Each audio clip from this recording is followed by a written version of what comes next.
వల్లి దేవసేన ఇద్దరిని ఇచ్చి సుబ్రహ్మణ్యేశ్వర స్వామి వారికి కళ్యాణం చేశారు.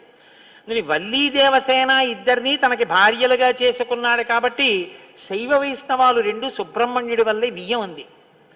అంతటి మహానుభావుడు ఆయన. మహాజ్ఞాని, యుక్తకేశుడై గుండుతో గోచి పెట్టుకుని నిలబడి ఉంటాడు. అందుకే సుబ్రహ్మణ్య క్షేత్రాల్లో స్వామి వలయలో అలా నిలబడి ఉంటాడు.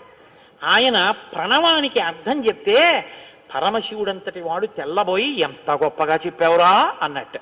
నాన్నగారు అలా అంటే కుదరదు, ఇది ప్రణవ రహస్యోపదేశం కదా, మీరు కూడా మడి కట్టుకుని వచ్చి శిష్యుడిగా కూర్చోండి చెప్తానన్నట్టు. ఒరే ఎంత బాగా చెప్పావురా అని వచ్చి కూర్చుని విన్నట్ట. శివుడంతటి వాడు ఇంత బాగా చెప్పగలిగిన కొడుకు పుట్టాలని కదా కోరుకున్నాడు. ఆత్మాదిచ్చేత్ పుత్రాదిచ్చేత్ పరాజయం. తండ్రి గారికి ఆ కోరిక తీరిందటువంటి బ్రహ్మజ్ఞాని పుట్టాడు. ఆయనే తరువాతి కాలంలో కేవలం పాలు తాగి పెద్దవాడైపోయాడు. అంతే అయిపోగా